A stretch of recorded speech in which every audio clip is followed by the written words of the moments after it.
చూడటానికి ఇది కొంచెం ప్రమాదకరంగానే ఉంది. చాలా జాగ్రత్తగా వెళ్ళాలి ఇలాంటి ప్రదేశాల్లో.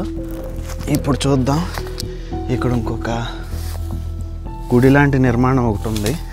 ద్వారపాలకులు కనిపిస్తున్నారు, వాళ్ళ చేతుల్లో శంకు చక్రాలు అయితే కనిపిస్తున్నాయి.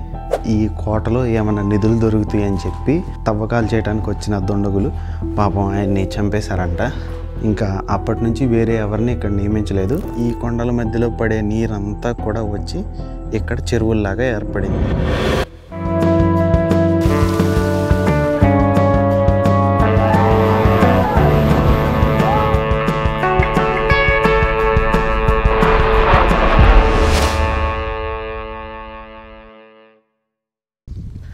మిత్రులందరికీ నమస్తే, నేను మీ నాగార్జున కొల్లి. కొన్ని వ్యక్తిగత కారణాల వల్ల చాలా రోజులుగా వీడియో చేయలేకపోయాను. సో చాలా రోజుల తర్వాత మళ్ళీ ఇవాళ మనం ఇంకొక మంచి ప్రదేశాన్ని చూడబోతున్నాం. ఇవాళ వచ్చేసి మనం గుంటూరు జిల్లాలోని కొండవీడు కోట అనే గ్రామం దగ్గర ఉన్నాం అనమాట. ఈరోజు మనం చూడబోయేది కూడా కొండవీడు కోటని.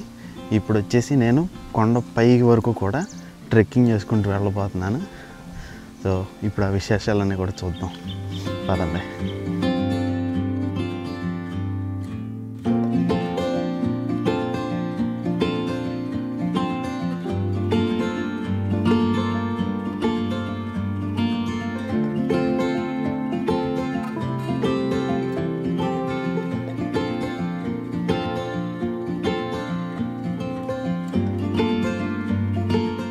సో ఇవాళ మార్నింగ్ అయితే కనుక నేను మా ఊరు మోపిదేవి నుంచి గుంటూరు వరకు ట్రైన్లో వచ్చాను. గుంటూరు దగ్గర నుంచి ఫిరంగిపురం అని చెప్పి ఒక ఊరు ఉందన్నమాట. ఆ ఊరు వరకు నరసరావుపేట వెళ్ళే దారిలో వెళ్ళే బస్సు అయితే ఎక్కేసి దిగేశాను. ఫిరంగిపురం నుంచి ఇక్కడికి ఆటోలు అయితే ఉన్నాయి. మీరు కనుక ప్రైవేట్ వెహికల్స్ వేసుకుని వస్తేనేమో ఘాట్ రోడ్ మీదగా వచ్చేయచ్చు. సో ఘాట్ రోడ్ కూడా చాలా బాగుంటుందని అయితే విన్నాను. నేను డైరెక్ట్గా చూడలేదు, కానీ నేనైతే మెట్ల మీదగా హైకింగ్ చేసుకుంటూ వెళ్తున్నాను. సో మీకు కూడా ఒక ఛాలెంజ్ని ఫేస్ చేయాలని ఉంటే కనుక ఇట్లా మెట్ల మీదగా వెళ్ళండి. లేదనుకుంటే కనుక ఓన్ వెహికల్స్ ఉంటే ఘాట్ రోడ్ మీదగా వచ్చేసేయండి.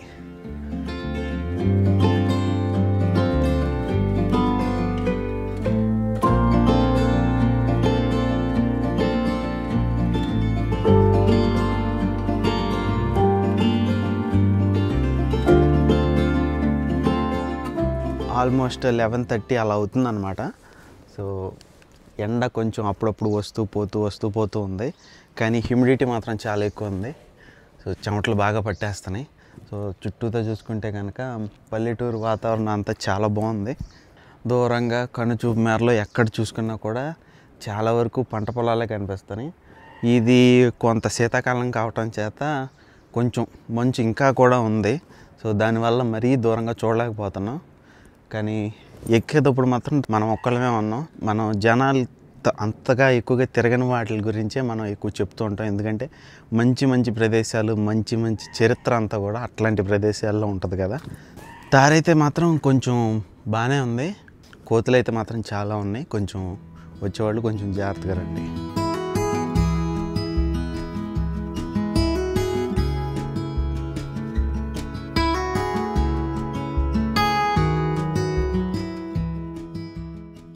మనం ఇలాంటి మంచి మంచి ప్రదేశాలకు వచ్చినప్పుడు ఇది తినేస్తాం కదా, తినేసాక ఈ మిగిలిన ర్యాపర్ ఉంటుంది కదా, సో దాన్ని మన బ్యాగ్లోనో లేకపోతే మన జేబులోనో పెట్టేసుకుందాం. సో ఇక్కడ ఉన్న ఎన్విరాన్మెంట్ని డిస్టర్బ్ చేయకుండా మన పరిసరాలను శుభ్రంగా చూసుకుంటూ ఈ ట్రావెలింగ్ కానీ టూరిజం కానీ చేద్దాం. ఓకే, సో ఇక కొండపైకి ఎక్కేద్దాం, పదండి.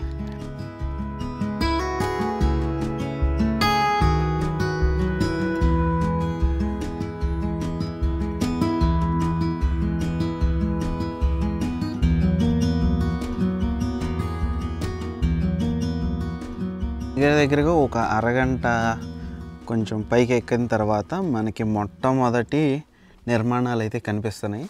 చూడటానికి ఇది కొంచెం ప్రమాదకరంగానే ఉంది. చాలా జాగ్రత్తగా వెళ్ళాలి ఇలాంటి ప్రదేశాల్లో.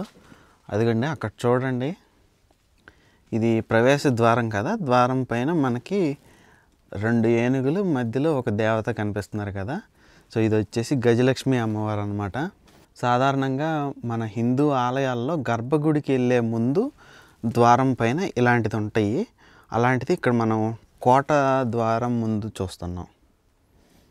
సో మీరు కనుక ఇలాంటి ప్రదేశాలకు వచ్చినప్పుడు ఇట్లాంటి డేంజరస్గా ఉన్న నిర్మాణాలు ఏమైనా కనిపిస్తుంటే కనుక ఎక్కువ అలికిడి అలాంటివి చేయకుండా కొంచెం త్వరగా దాని దగ్గర నుంచి వెళ్ళిపోండి. ఒకవేళ కింద నుంచి వెళ్ళాల్సి వస్తే త్వరగా వెళ్ళిపోండి, లేదంటే ఒకవేళ అవకాశం ఉంటే కనుక పక్క నుంచి వెళ్ళడానికి ప్రయత్నించండి. ఇక్కడ చూడండి, ఆంజనేయ స్వామి అభయముద్రలో కనిపిస్తున్నారు కదా.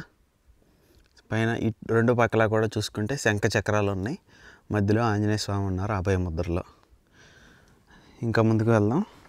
ఇలాంటి ట్రైల్స్ అంటే కొంచెం రాళ్ళు రప్పలు ఇలాంటివి ఉండే ప్రదేశాలకు వచ్చినప్పుడు కొంచెం షూస్ వేసుకురండి. నాకు కుదరక నేను ఇవాళ జీన్స్ వేసుకొచ్చాను, లేదంటే కనుక ఈ ట్రావెలింగ్కి ట్రెక్కింగ్కి ఉపయోగపడే ప్యాంట్స్ ఉంటాయి, అవి వేసుకుని రండి.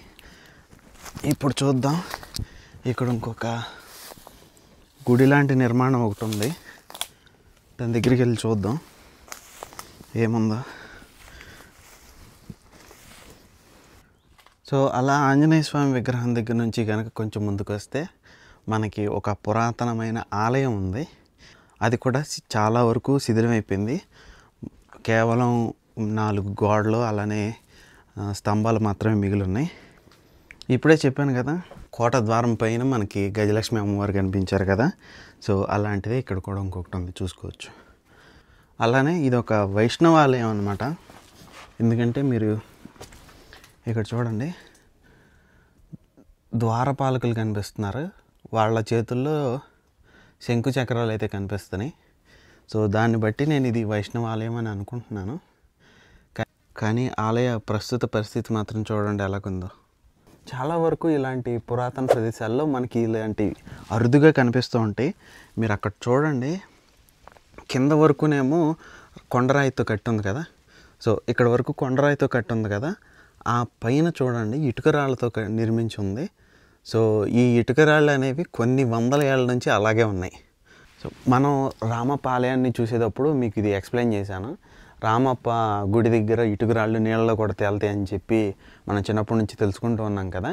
సో అలా ఎందుకు చేసేవాళ్ళు అంటే ఇక్కడ వరకు కొండరాయిని ఉపయోగించేవాళ్ళు, దీనిపైన కూడా కొండరాయిని ఉపయోగిస్తే ఈ కింద ఉన్న పిల్లర్స్ కానీ లేకపోతే గోడలు కానీ బరువుని ఎక్కువ మోయలేవన్నమాట. సో అందుకని ఆ కారణం చేత పైన ఉండే రాళ్ళని తేలిగ్గా కట్టాలి. సో తేలిగ్గా ఉండే రాళ్ళు ఏంటి మనకి దొరికేవి ఈజీగా, ఇటుక రాళ్ళు కదా. సో అందుకని చెప్పి ఇట్లా ఇటుక రాళ్ళతో కట్టేవాళ్ళు అనమాట. సో ఇక్కడ ఉన్నా కూడా అలాగా ఇటుక రాళ్ళతో నిర్మించినవే. ఇక్కడ ఒక గోడ పైన చూడండి, ఏదో లిపిలో ఒక శాసనం లానే కనిపిస్తుంది చూడటానికి, తెలుగులోనే ఉంది, శాసనం లాగానే కనిపిస్తుంది. కానీ మరి అది ఆర్కియాలజీ వాళ్ళు ఎంతవరకు చూసారో చూడలేదో నాకైతే తెలియదు. చూసే ఉంటాను అనుకుంటున్నాను. సో మనమైతే ఇప్పుడు ఆ శాసనాన్ని చదవలేం, ఎందుకంటే ఆ లిపి మనకి ఇప్పుడు అర్థం కాదన్నమాట.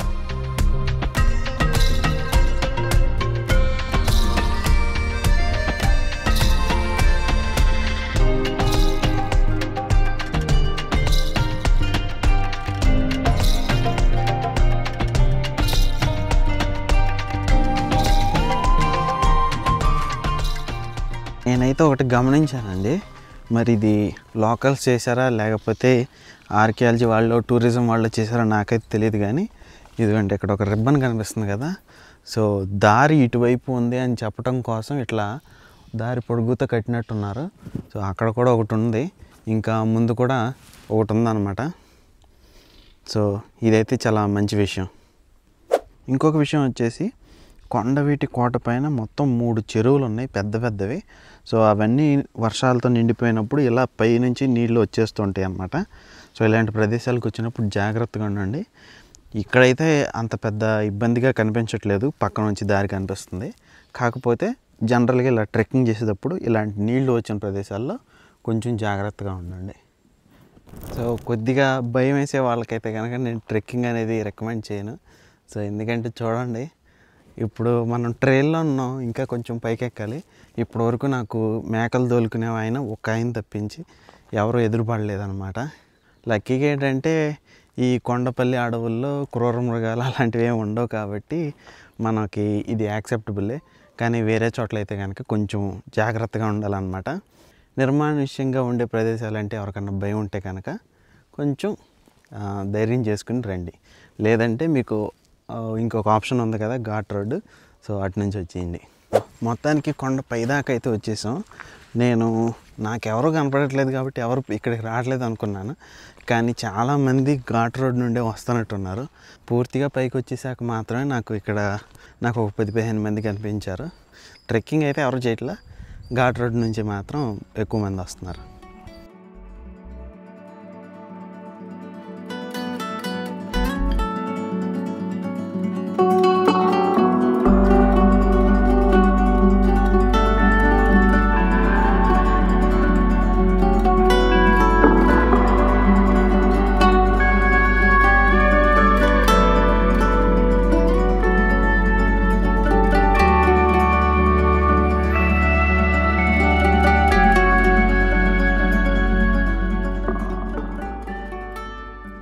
ముందుగా ఇక్కడ ఉన్న లక్ష్మీ నరసింహస్వామి వారి ఆలయాన్ని చూద్దాం. ఈ ఆలయాన్ని అనపోతారెడ్డి గారు నిర్మించగా రెడ్డి రాజుల తర్వాత వచ్చిన విజయనగర సామ్రాజ్యంలో చాలా ప్రసిద్ధి పొందిందంట. కానీ రాజులు పోయిన తర్వాత ఆలయాన్ని పట్టించుకునే వాళ్ళు లేక చాలా వరకు దెబ్బతింది. ఈ మధ్య కాలంలోనే అప్పట్లో ఎలా అయితే రాతితో నిర్మించారో అలా మరలా పునర్నిర్మించారంట. ఇప్పుడు ఈ కొండపైన ఉన్న నిర్మాణాలన్నిటిలో కల్లా కూడా కొంచెం చక్కగా ఉన్న నిర్మాణం ఏదైనా ఉందంటే అది ఇదొక్కటే. అలానే గర్భగుడి వెనకాల భాగంలో గోడ ఏమీ లేకుండా నిటారుగా ఉన్న ఒక కొండ ఉండటం ఇక్కడ ప్రత్యేకత. అలానే ఆలయానికి ముందర ఆ కాలం నాటి ఆంజనేయ స్వామి వారి ఒక విగ్రహం కూడా ఉంది. దీన్ని కూడా దర్శించుకోండి.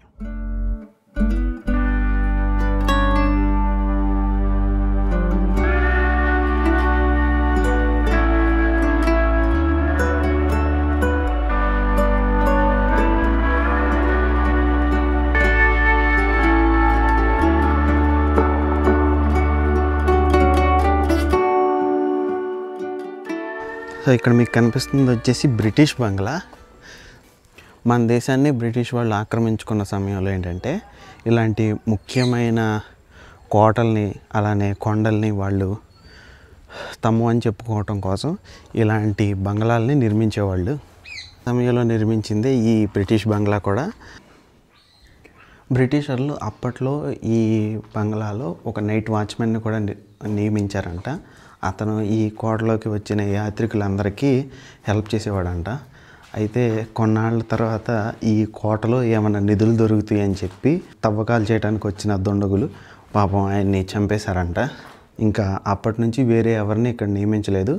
ఆ కారణం చేత ఇదంతా కూడా ఇప్పుడు శిథిలమైపోయింది.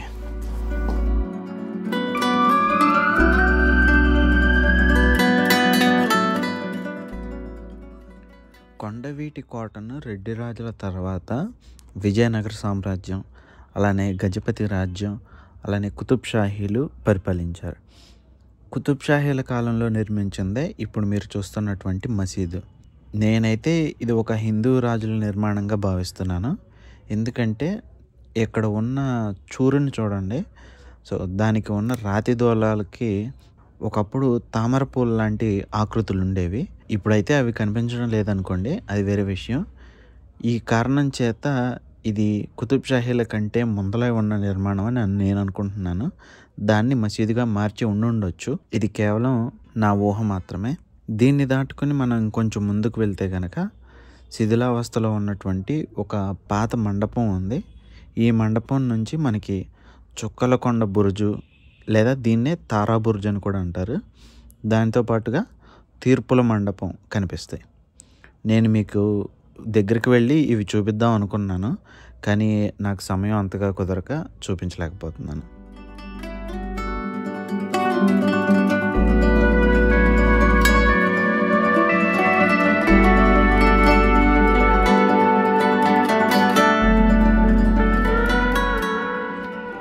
ఇక్కడ మీరు చూస్తున్నది వచ్చేసి యోగి వేమన మండపం. తెలుగువారిలో యోగి వేమన అంటే తెలియని వారు ఎవరు ఉండరు. ఒక సామెత ఏంటంటే వర్షంలో తడవని వారు, వేమన పద్యం వినని వారు తెలుగు వాళ్ళలో ఎవరు ఉండరని చెప్పి అంతటి ప్రఖ్యాతమైనవి కదా వేమన పద్యాలు. సో ఆ యోగి వేమన 17వ శతాబ్దానికి చెందినవాడు, అందులోనూ ఆయన ఈ ప్రాంతానికి చెందినవారని చెప్పి చరిత్రకారులు భావిస్తున్నారు. ఆయన నేరుగా ఇక్కడే నివసించాడు అనడానికి గట్టి ఆధారాలు లేకపోయినా కొన్ని చాటు పద్యాల ఆధారంగా కొండవీడులో నివసించారని చెప్పి చరిత్రకారులు ప్రస్తుతం భావిస్తున్నారు. ఆయన పేరు మీదుగానే ఈ మండపానికి యోగి వేమన మండపం అని పేరు వచ్చింది. కానీ దురదృష్టవశాత్తు ఈ మధ్య కార్తీక వనభోజనాలు చేసిన వ్యక్తులు ఇక్కడంతా కూడా చెత్తను పారేశారు. అంతేకాకుండా ఇక్కడికి వచ్చిన విజిటర్స్ అందరూ కూడా ఇక్కడ పిచ్చి గీతలు, పిచ్చి రాతలు రాసుకుంటూ ప్రదేశాన్ని అంతటినీ కూడా చాలా చండాలంగా చేస్తున్నారు.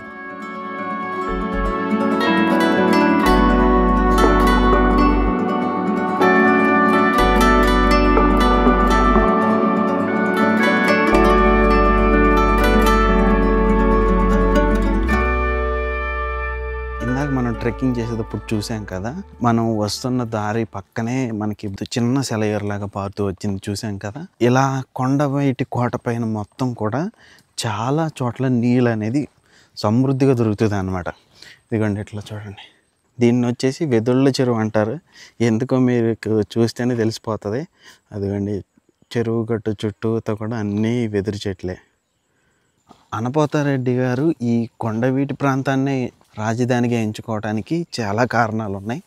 అందులో మొట్టమొదటిది ఏంటంటే, రక్షణ పరంగా ఈ రాజధాని చుట్టూతూ చూసుకుంటే కూడా అన్ని ఎత్తైన కొండలు కేవలం ఉత్తర పడమర దిశల్లో మాత్రమే మనకి కొండపైకి రావడానికి వీలుందనమాట. సో ఈ రెండు ప్రాంతాల్లోనూ సైనికులను మోహరిస్తే కనుక చక్కగా కోటను అనేదాన్ని రక్షించుకోవచ్చు. అదొక కారణం అయితే, రెండోది వచ్చేసి నీటి లభ్యత అన్నమాట. ఈ కొండల మీద పడే వానంతా కూడా వచ్చేసి ఈ 3 పెద్ద చెరువుల్లో నిండుతుంది. పుట్టలమ్మ చెరువు, వెదుళ్ళ చెరువు, సో ఇలా చాలా చెరువులు అయితే ఇక్కడ ఉన్నాయి. ఆ చెరువుల నిండా కూడా నిండిపోతూ ఉంటాయి అన్నమాట. వాళ్ళు పొద్దున మనం ట్రెక్కింగ్ చేసుకుంటూ వస్తుంటే మనకి చిన్న సెలయేరు కూడా కనిపించింది కదా. సో అలా ఇక్కడ నీళ్ళు చాలా ఎక్కువగా లభ్యం అవటం చేత ప్రజలు నివసించడానికి చాలా అనుకూలంగా ఉంటుంది అన్నమాట. ఆ కారణం చేత కూడా ఈ ప్రాంతాన్ని అనపోతారెడ్డి గారు రాజధానిగా ఎంచుకున్నారు.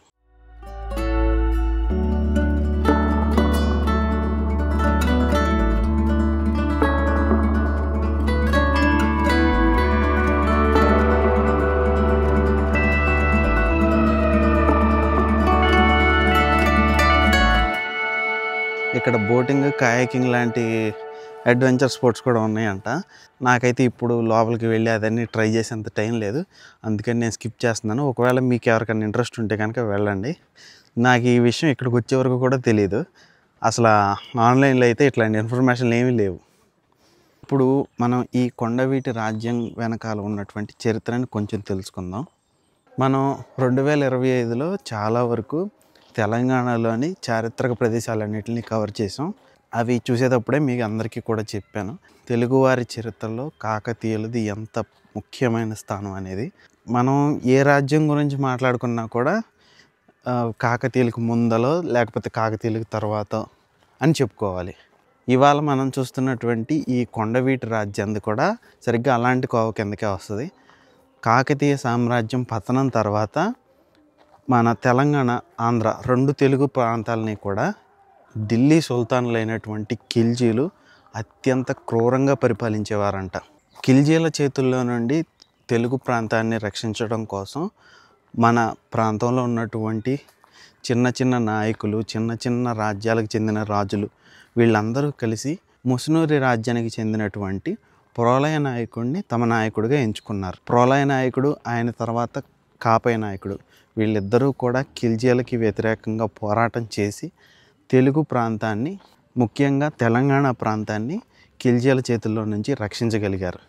ఆ సమయంలోనే ఈ ప్రోలయ నాయకునికి అలానే ఆయన తమ్ముడైనటువంటి కాపయ నాయకునికి ఇద్దరికి కాకతీయుల లాగానే 72 మంది సామంత రాజులు ఉండేవారు.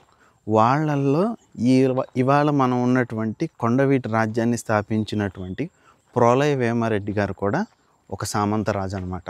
మొదట్లో ప్రకాశం జిల్లాలోని అద్దంకిని రాజధానిగా చేసుకుని వీరి రాజ్యం ఉండేది. ఆ తర్వాత వచ్చేసి వాళ్ళ రాజధానిని అద్దంకి నుంచి ఇవాళ మనం ఉన్నటువంటి కొండవీటికి మార్చారు. కొండవీటికి మార్చిన తర్వాత ఆయన కొడుకైనటువంటి అనవేమారెడ్డి గారు ఇక్కడ కోటని నిర్మించారనమాట. అద్భుతమైన కోటని నిర్మించారు. సో ఇదండి ఇవాళ వీడియో. ఇంకా చాలా చూపిద్దాం అనుకున్నాను. నెమళ్ళ బురుజు, తారా బురుజు ఇలాంటివన్నీ చూపిద్దాం అనుకున్నాను, కానీ కుదరట్లేదు సమయం లేకపోవటం వల్ల. వచ్చేసరికి ప్రయత్నిస్తాను. వచ్చే వీడియోలో కలుసుకుందాం. మరి సెలవు.